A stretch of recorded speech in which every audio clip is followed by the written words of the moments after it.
Being left behind on the trip literally saved my life, I'm not kidding. My family planned this big vacation to celebrate my parents' anniversary, 2 weeks at a beach resort in Florida. My older brother and younger sister were going, along with my aunt and uncle. Everyone was excited except me. I had this massive project due at work, something I'd been leading for 8 months. My boss made it clear missing the deadline wasn't an option. My mom guilt-tripped me hard. You never make time for family anymore. Just take the week off. They'll understand. But I knew better. I'd seen coworkers fired for less. So I stayed behind while they flew out on a Tuesday morning. My sister texted me photos of the beach with captions about how much I was missing. My brother sent videos of the pool and the sunset. I felt terrible watching everyone have fun without me, but I kept telling myself this project was important for my career. That Thursday night, I got a call from an unknown number just before midnight. It was a police officer from Florida. There'd been an accident. A drunk driver ran a red light and T-boned their rental van on the way back from dinner. My dad was driving. My mom was in the passenger seat. My aunt, uncle, brother, and sister were in the back. The officer's voice was professional, but gentle. Your father died at the scene. Your mother is in critical condition. The others sustained various injuries. I need you to come identify the body. I stood in my kitchen, phone pressed to my ear, trying to process what he'd just said.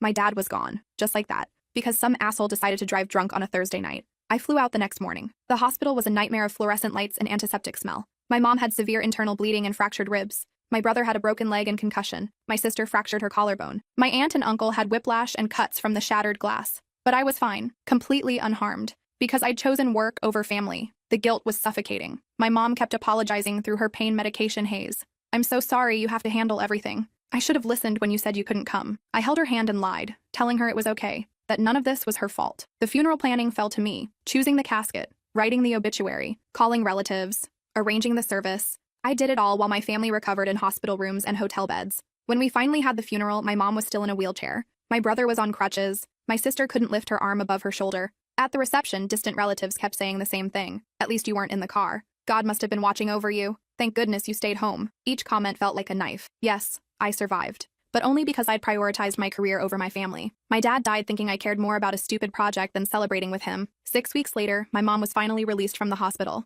I'd moved back home temporarily to help with her recovery and coordinate all the medical appointments. One afternoon, while organizing paperwork for insurance claims, I found something in my dad's home office. A folder labeled Anniversary Trip, tucked in his desk drawer. Inside were printed emails between him and my mom from 5 months earlier. I almost put it away, but something made me read them. The first email was from my mom. Honey, I'm worried about forcing everyone to come on this trip, especially our oldest. The work deadline is important. Maybe we should reschedule. My dad's response was dated 2 days later. I already paid the non-refundable deposits. Everyone needs to make time for family. This is happening whether they like it or not. I kept reading. More emails. My mom suggesting they go alone. My dad insisting the whole family had to be there. Then I found something that made my blood run cold. An email from 6 weeks before the trip. My dad writing to someone I didn't recognize. The subject line read, about the life insurance policies. I opened the attachment. A PDF document from an insurance broker named Randall Cho. It detailed policy increases for every family member who'd been on that trip. My mom's policy had been increased to $850,000. My brother's to $400,000. My sister's to $400,000.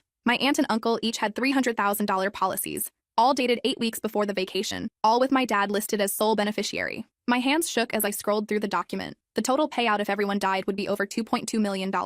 My dad's own life insurance was only $150,000, with my mom as beneficiary. The disparity was glaring. I sat there staring at the screen, my mind racing. This couldn't mean what I thought it meant. My dad wouldn't have planned to kill his own family. But why else would he increase everyone's policies right before forcing them all on a trip together? Why insist everyone had to come when my mom wanted to postpone? I heard footsteps in the hallway, my mom's walker squeaking against the hardwood floor. I quickly closed the laptop and shoved the folder back in the drawer. She appeared in the doorway, her face still showing the healing bruises from the accident. Sweetheart, are you okay? You look pale, she said. Just tired, I lied. Long day of paperwork. She nodded, her eyes sad. I know this has all fallen on you. Your father would be so proud of how you've handled everything. I wanted to scream. Instead, I smiled and helped her back to her room. That night, I couldn't sleep. I kept seeing those numbers. $2.2 million.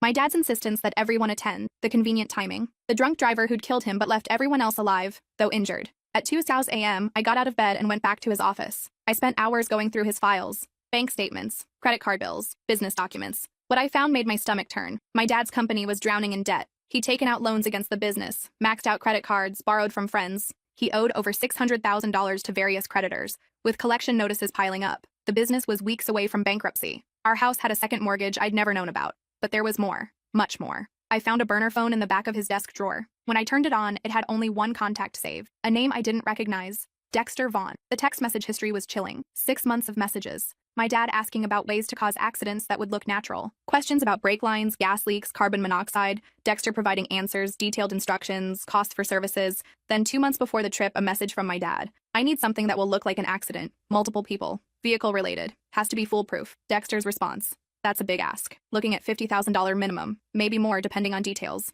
My dad replied. Money's not an issue if the insurance pays out. I need this done clean. I felt sick. My father had planned to murder his entire family for insurance money. The only reason I'd survived was because I'd stayed home for work. He'd never expected that. His plan had been for everyone to die together, probably in a staged accident with the rental van. Something that would look natural enough that the insurance companies would pay out without investigating too deeply. But then something had gone wrong. Either Dexter had backed out, or my dad had changed his mind, or the plan had failed somehow. Instead, a real drunk driver had killed my dad and injured everyone else. The irony was almost poetic. I sat there until sunrise, that phone in my hands, trying to decide what to do. My mom was in the next room, still healing. My brother and sister were at their own apartment, slowly recovering. They'd all lost my dad. They were grieving. If I told them what I'd found, it would destroy them all over again. They'd have to live knowing their father, their husband, had wanted them dead. But keeping this secret felt like drowning. Every time my mom said something sweet about dad, about how much he'd loved us, I felt bile rise in my throat. Every time my sister cried about missing him, I wanted to tell her the truth. He didn't love you. He wanted you dead for money. I spent the next several days investigating quietly. I hired a private investigator using money from my savings. His name was Felix, a former cop who specialized in insurance fraud. I gave him everything I'd found and asked him to verify it, to tell me I was wrong, that there was some other explanation. 2 weeks later, Felix called me to his office. He laid out a folder full of documents. Your father was in serious financial trouble, Felix said, his voice grave. He'd been embezzling from his business partners to cover personal debts. They were about to discover it. He was looking at prison time, possibly 15 years. And the insurance policies? I asked. Felix nodded. All increased within the same week. Significant increases that would have required medical evaluations for some of them. He pushed them through quickly, paid extra for expedited processing. The timing is extremely suspicious. What about Dexter Vaughn? Felix's expression darkened. That's where it gets interesting. Dexter Vaughn is a known fixer. He's been suspected in at least 4 staged accidents over the past decade, but nothing's ever been proven. He's careful. Very careful. So my dad really was planning to kill everyone. Based on the evidence? Yes. I believe your father intended to stage an accident that would kill your entire family and make it look natural. He would collect the insurance money, pay off his debts, and disappear. Probably to a country without extradition. I felt numb. But he died instead. Felix pulled out another document. Here's what I think happened. The drunk driver was real. His name was Christopher Huang, 34 years old, BAC of 0.16. He has a history of DUIs. That accident was genuine, not staged. So my dad's plan never happened? Correct. But here's the interesting part. Felix slid a police report across his desk. The accident happened on Route 19, heading back to the resort. But your family wasn't supposed to be on Route 19 that night. According to the resort's dinner reservation log, they had a booking at a restaurant 5 miles in the opposite direction. Why would they have gone the wrong way? Your father told the family he knew a shortcut. According to witness statements from your brother and sister, he insisted on taking a different route despite your mother's GPS showing another way. He drove them onto Route 19, a road known for dangerous curves and limited lighting. The realization hit me. He was setting up his own staged accident when the drunk driver hit them. That's my theory, Felix said. I think your father was planning to stage something that night. Maybe he was going to drive off a cliff, make it look like he lost control. Maybe he had Dexter waiting somewhere along that route. We'll never know for sure because the drunk driver killed your father before whatever he'd planned could happen. I sat back in my chair, processing everything. My father had tried to murder his family and ended up dead himself. The drunk driver had accidentally prevented a mass murder while committing vehicular manslaughter. The universe had a twisted sense of irony. What do I do with this information? I asked Felix. He was quiet for a moment. That's up to you. You could go to the police. They'd investigate, probably find enough evidence to confirm your father's intent. But he's dead. There's no one to prosecute. All you'd accomplish is destroying your family's memory of him and possibly jeopardizing the insurance payout your mother needs for her medical bills. The insurance companies don't know? Not yet. The policies haven't paid out because they're still investigating the accident. It was a traumatic crash with 1 fatality. They're being thorough. If they discover your father's plans, they could deny all claims based on fraud. Your mother would get nothing. I felt trapped. My family needed that insurance money. My mom's medical bills were astronomical. My brother and sister both had ongoing treatment costs. Without the insurance, they'd be financially destroyed. But accepting blood money from my father's attempted murder plot made me sick. How long before the insurance companies make a decision? I asked. Maybe 2 months. They're waiting for all medical reports and the final police investigation to close. I thanked Felix and left his office with the folder of evidence. For days, I debated what to do. I'd wake up at night, heart pounding, imagining different scenarios, telling my family, going to the police, staying silent. Then something happened that made my decision for me. My mom called me into the living room one evening. Her face was serious. I need to tell you something, she said, about your father. My heart stopped. What about him? She pulled out a folder from beside her wheelchair. It was labeled Financial Documents. I've been going through his office too, trying to understand our finances now that he's gone. I found some concerning things.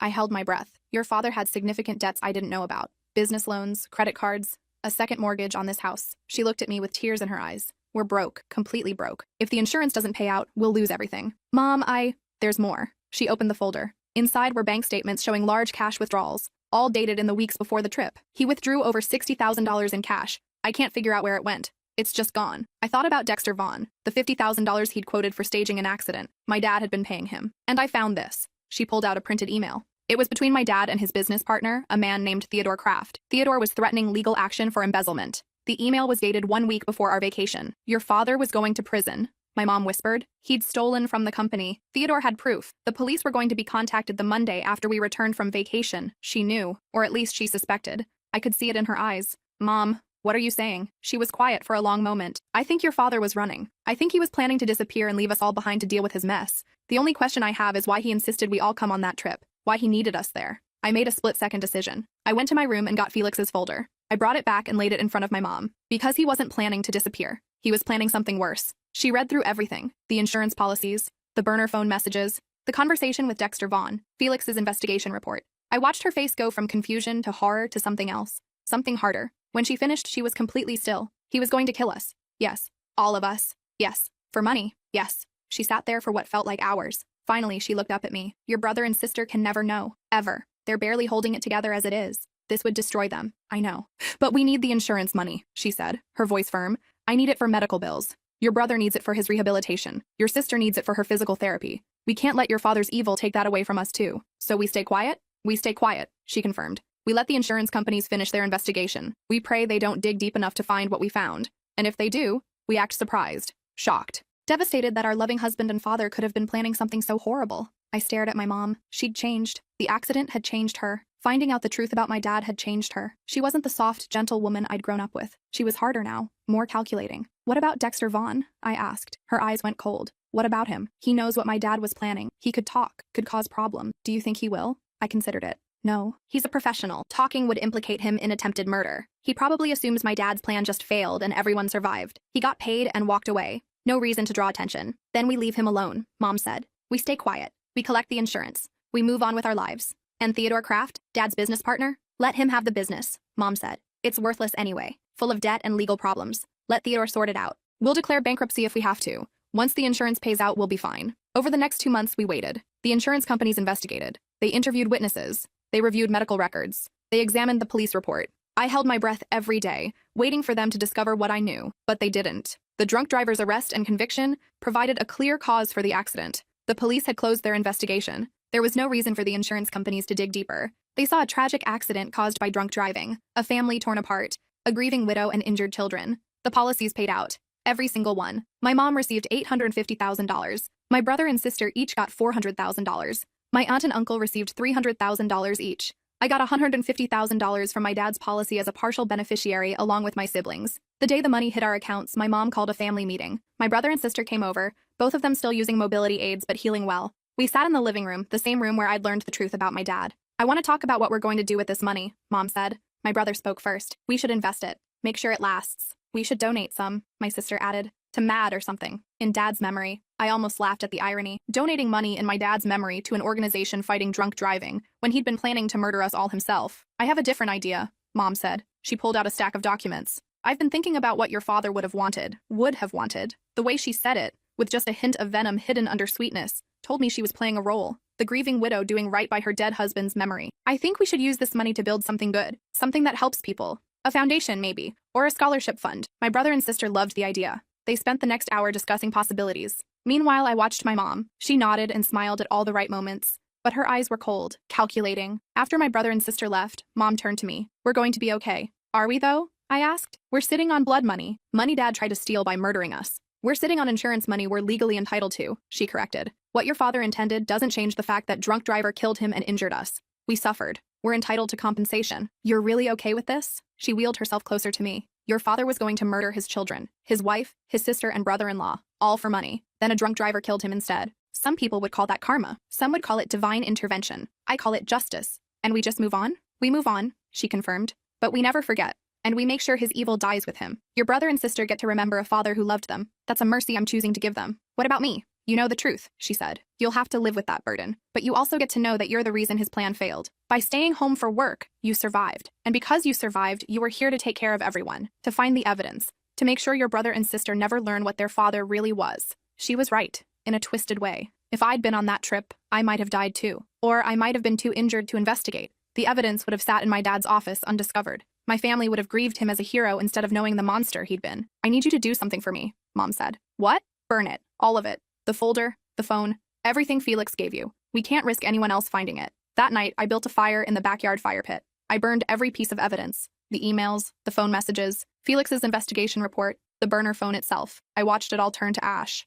My mom sat beside me in her wheelchair, warming her hands by the fire. Your father taught me something, she said. He taught me that people aren't always who they pretend to be, that the person sharing your bed might be planning your murder, that love can be a lie and family means nothing to some people. That's a dark lesson. It's a true one, though. She poked at the fire with a stick. But he also taught me something else. He taught me to be strong, to do what needs to be done, to protect the people who deserve protecting, even if it means carrying ugly secrets. Is that what we're doing? Protecting my brother and sister? Yes. She looked at me. They're innocent in all this. They almost died because of their father's greed. They deserve to heal without carrying that trauma. We're giving them that gift. 6 months later, my mom walked again. The doctors called it a miracle. She called it determination. My brother went back to work. My sister enrolled in graduate school. They both seemed happy. Or as happy as people could be after losing their father in a tragic accident. I moved into my own apartment. Got a promotion at work. Started dating someone who made me laugh. On the surface, my life looked normal. Successful even. But late at night, I'd lie awake thinking about that trip to Florida. About how my dad had insisted everyone attend. About the route he'd taken that night. About the drunk driver who'd accidentally saved my family by killing my father.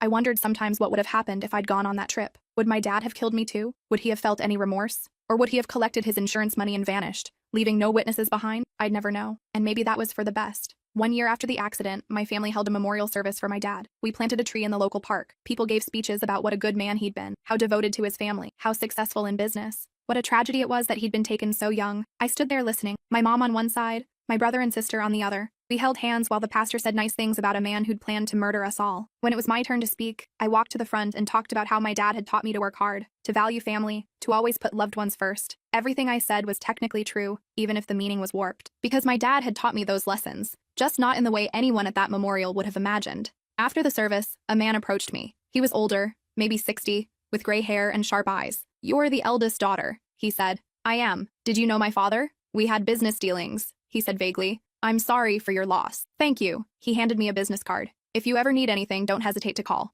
I looked at the card. Dexter Vaughn, business consultant. My blood ran cold. He'd come to my father's memorial. This man who'd been planning to help murder my family. He stood here among the mourners, pretending to pay respects. I don't think I'll need your services, I said carefully. He smiled. It didn't reach his eyes. You never know. Life is unpredictable. Plans change. Sometimes things work out differently than expected. He walked away before I could respond. I watched him disappear into the crowd, that business card burning in my hand. My mom appeared at my elbow. Who was that? No one important. I lied. But that night, I called Felix. I need you to do something for me. What's that? Dexter Vaughn, the man my father hired. I need you to gather everything you can on him. Every suspicious accident. Every client. Every shred of evidence that could tie him to murder for hire. That's dangerous territory, Felix warned. I don't care. He came to my father's memorial. He approached me. I want him gone. Felix was quiet. You want me to build a case the police can use? I want you to build a case the police can't ignore. It took Felix 8 months. He compiled evidence from 4 separate staged accidents, all with suspicious insurance payouts. He found connections between Dexter and the victims' families. He tracked money transfers, phone records, travel patterns. Everything pointed to Dexter being a professional killer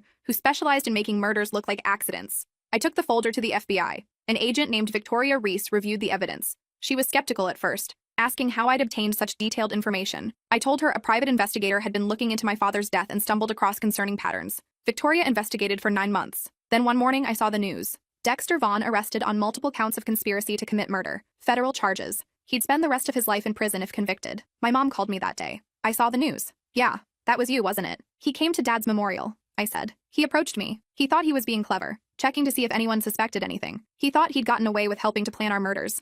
And now he's going to prison. If he's convicted, yes. Mom was quiet for a moment. Your father deserved better than to have a man like that walk free after taking his money. I almost laughed. She was still playing the role. The devoted widow who'd lost her husband to a tragic accident. Never mind that my father had hired Dexter. Never mind that they'd been plotting together. Dad got what he deserved, I said. Yes, she agreed. He did. We never spoke about it again. Dexter Vaughn went to trial 2 years later. He was convicted on 7 counts of conspiracy to commit murder and sentenced to 89 years in federal prison. The prosecutors never found the evidence connecting him to my father because I'd burned it all. As far as anyone knew, Dexter was just another criminal who'd finally been caught. My brother got married. My sister had a baby. My mom sold the house and moved to a condo near the beach. She started dating a man who treated her well, who didn't have secrets or debts or plans to murder his family. I became the aunt who spoiled her niece, the daughter who called her mom every Sunday, the sister who showed up for birthdays and holidays. I lived a normal life, but sometimes late at night I'd think about that trip to Florida, about being left behind, about how my career ambition had accidentally saved my life, about how my father had died trying to kill us, and how the universe had delivered its own justice. I'd think about the secrets I carried, the truth my mom and I shared but would never speak aloud, the burden of knowing what my father really was while watching my brother and sister grieve the man they thought he'd been, and I'd wonder if we'd made the right choice. If protecting them from the truth was really an act of love, or if it was just another form of control. If keeping secrets was healing or harmful, I still don't know the answer. Maybe I never will. But I do know this. Being left behind on that trip literally saved my life, not just physically. It saved me from dying without knowing the truth. It gave me the chance to protect my family in a way they'd never understand. It let me see my father for who he really was before his legend was set in stone. Sometimes I think about what my dad must have felt in those final moments. He was driving that van down Route 19, his whole family packed inside, executing whatever plan he'd arranged with Dexter. And then headlights appeared. A drunk driver swerving into his lane. No time to react. Did he realize in that split second that his murder plot had failed? That he was about to die while his intended victims survived? Did he feel fear? Regret? Or just anger that his plan had gone wrong? I hope he felt all of it. I hope his last thought was the realization that he'd destroyed himself for nothing, that he'd die a murderer without ever collecting his blood money, that his family would live while he became nothing but ashes and a memorial tree that people would probably forget about in a few years. My mom called me last week. She sounded happy, lighter than I'd heard her in years. I've been thinking, she said, maybe it's time we took a family vacation, all of us together. You, me, your brother and his wife, your sister and the baby. Somewhere nice. Somewhere we can make new memories. Where did you have it in mind? I was thinking Florida, she said. Face our demons, you know. Go back to where everything happened and prove we're not afraid anymore. I was quiet, processing the suggestion. Going back to Florida, to the state where my father died trying to murder us all, where a drunk driver had accidentally been our savior. The irony was almost too much. What do you think? Mom asked. I think that's a terrible idea, I said honestly. She laughed. It was real laughter, not the performative kind she'd used at the memorial. You're probably right. How about Hawaii instead? Hawaii sounds perfect. Good. Start looking at resorts. I'm paying. And this time, you're not staying behind for work, no matter what your boss says. I'll be there. I promise. I know you will. She paused. I love you, sweetheart. You saved us. You know that, right? By staying home that night. By finding the truth. By protecting your brother and sister from it. You saved us all. I love you too, Mom. After we hung up, I sat there thinking about her words. Did I save them? Or did I just help bury a truth that might have eventually eaten us all alive anyway? I pulled out my phone and scrolled through photos. Pictures from my brother's wedding, my sister's baby shower, family dinners, and holiday celebrations. Everyone smiling, everyone healing, everyone believing the lie. Maybe that's what love is sometimes. Carrying the darkness so others can walk in light. Knowing the monster under the bed is real, but telling everyone it's safe to sleep. Building a beautiful lie on top of an ugly truth. My father taught me that people are capable of unimaginable evil. That the person who tucks you in at night might be planning your death. That love and murder can exist in the same heart. And sometimes murder wins. But my father also taught me something he never intended to teach. He taught me that I'm capable of carrying impossible secrets. That I can look my brother and sister in the eye and lie with perfect conviction. That I can attend a memorial service for a man who wanted me dead and deliver a touching eulogy without breaking character. He taught me I'm stronger than I ever knew, colder when necessary, more calculating than I'd like to admit. Sometimes I wonder if that makes me like him, if by choosing to hide the truth, to manipulate my family's perception of reality, to burn evidence and work with my mom to protect a comfortable lie, I've become the kind of person my father was. Someone who makes calculated choices about other people's lives without their consent. But then I remember the difference. My father chose evil for money. I chose deception for protection. He was willing to kill. I was willing to forgive and forget, even if that forgiveness was really just pragmatic silence. Still, the line feels thinner than I'd like. 5 years after the accident, I visited Florida for a work conference. I didn't tell my family I was going. Something made me drive to Route 19, to the spot where the accident had happened. There was no marker, no sign that anything significant had occurred there. Just a road with dangerous curves and limited lighting. I stood on the shoulder, looking at the asphalt where my father had died, where his plan had fallen apart, where the universe had stepped in and delivered its own verdict. A car passed, going too fast for the conditions. I watched its taillights disappear around the curve, just like that drunk driver's car must have appeared to my father. No warning, no time to react. Just sudden catastrophic collision and then nothing. I like to think my dad had a moment of clarity before the end. A split second where he understood what he'd become, where he realized the magnitude of what he'd planned to do, where he felt something resembling remorse. But probably not. People like my father don't usually have deathbed conversions. They die believing they're justified, that their actions were necessary, that everyone else just doesn't understand the pressures they were under. I stood there until the sun set, then drove back to my hotel. The next morning, I flew home and went back to my life. The life my father's death and my silence had built. A life constructed on secrets and calculated mercy. Sometimes I still think about telling my brother and sister the truth, about sitting them down and explaining who our father really was, about giving them the choice to grieve honestly instead of mourning a man who never existed, but I never do. Because my mom was right. They're innocent. They deserve to heal without that burden. And if that means I carry the weight alone, well, that's a price I'm willing to pay. Being left behind on that trip saved my life, but it also gave me a life sentence of a different kind. A life knowing what I know, seeing what I see, carrying what I carry. Some people would call that a tragedy. My mom calls it a gift. She says not everyone gets to see behind the curtain, that knowing the truth, even when it's ugly, is better than living in comfortable ignorance. I'm still not sure which one of us is right. Maybe we both are. Maybe truth and lies aren't opposites but partners, dancing together to create the story we tell ourselves about who we are and where we came from. All I know for certain is this. My father planned to kill me for insurance money. A drunk driver killed him instead. My family survived. I found the truth and chose to bury it. And now I live with that choice every single day. Whether that makes me a hero or a coward, a protector or a manipulator, a truth teller or a liar, I honestly don't know. But I do know I'd make the same choice again. Every single time. Because my brother's laugh is real. My sister's happiness is genuine. My mom's healing is complete. And that reality, built on lies and secrets and calculated omissions, is better than the alternative. So I'll keep the secret. I'll attend family dinners and smile at inside jokes. I'll hold my niece and tell her stories about the grandfather she never met. I'll participate in the mythology we've created around my father's memory. And late at night, when everyone else is asleep, I'll remember the truth, all of it, every ugly detail. I'll carry it alone so they don't have to. That's what love is sometimes. That's what family means. That's what it cost me to be left behind on that trip. My life for their peace, my truth for their happiness, my burden for their freedom. And honestly, I'd pay that price 1,000 times over. Because they're alive. They're healing. They're building futures my father tried to steal from them. He failed. I made sure of it. Not by dying with them,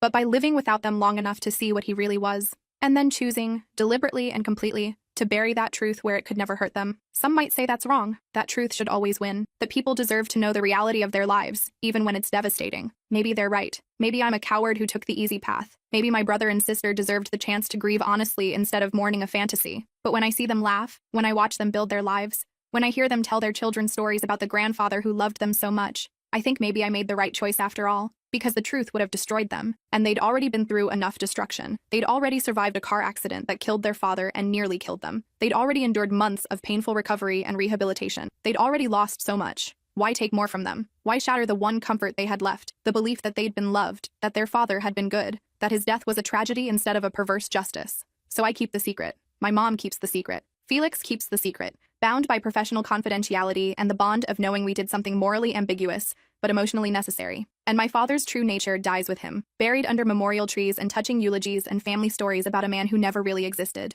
That's my legacy, not the promotion at work or the apartment I can finally afford, or the relationship that might actually go somewhere. My legacy is the lie I tell so well that even I sometimes almost believe it. Almost. But not quite. Because late at night, I still see those numbers. $2.2 million.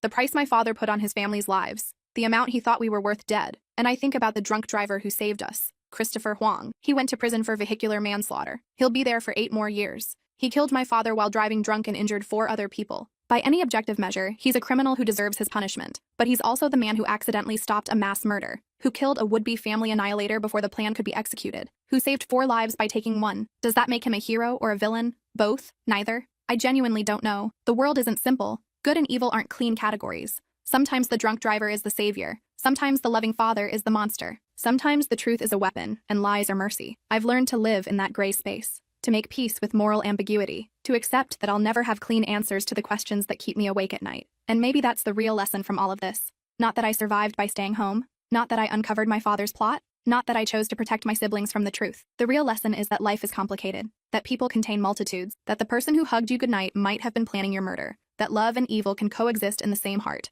that sometimes the right choice is also the wrong choice, and you just have to live with the contradiction. My father taught me that, even though he never meant to. He taught me by being a monster in human skin, by planning unspeakable evil while maintaining the appearance of devoted family man, by showing me that surfaces lie and hearts are mysteries even to those who share a house with them. And I've taken that lesson and used it. I've become someone who can smile at family gatherings while carrying devastating secrets, who can deliver touching speeches while knowing they're built on lies, who can look my brother and sister in the eye and never let them see the truth that would destroy them. I don't know if that makes me good or bad or something in between. I don't know if I'm a hero who protected her family or a coward who couldn't handle honest grief, but I know I'd do it all again. Because my brother deserves his happiness. My sister deserves her peace. My mom deserves her healing, and I deserve to carry this burden alone because I'm the one who's strong enough to bear it. That's what being left behind taught me, that sometimes survival isn't about living, it's about choosing what others get to live with. It's about deciding which truths are necessary and which are just destructive. It's about building lies that feel like love. And if that sounds twisted, well, maybe it is. But it's also real. It's also what happened. It's also the choice I made and continue to make every single day.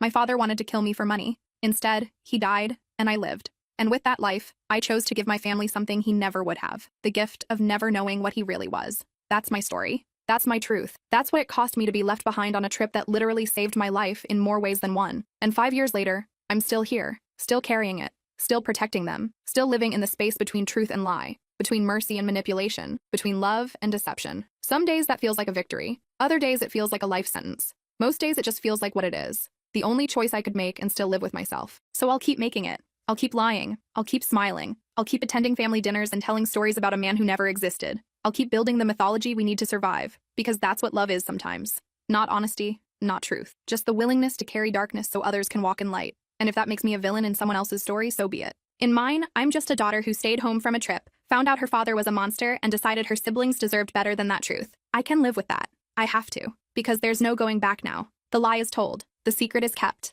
The choice is made. All that's left is living with it. Day after day after day. Until the weight feels normal and the deception feels like love and the line between them disappears completely. That's my life now. Built on blood money and buried truth and the decision to protect my family from the man who wanted them dead. Some people would call that heroic. Some would call it cowardly. I call it necessary. And that's enough. It has to be. Because I'm not going back. I'm not telling them. I'm not digging up what I buried. I'm just going to keep living, keep lying, keep loving, keep carrying this impossible weight alone, because being left behind on that trip saved my life. And I'll spend the rest of it making sure it saved theirs too, even if they never know, even if they never understand, even if the truth dies with me. That's the price, that's the burden, that's what it means to survive when everyone else was supposed to die. And I'll pay it, gladly, forever, because they're alive, they're happy, they're healing, and that matters more than truth, more than honesty, more than anything else in this world. My father tried to take everything from us. Instead, he just took himself, and I made damn sure his evil died with him, buried so deep that no one will ever find it. That's my gift to my family. That's my revenge on my father. That's my reason for living with this secret until the day I die. And honestly, it's enough. It has to be.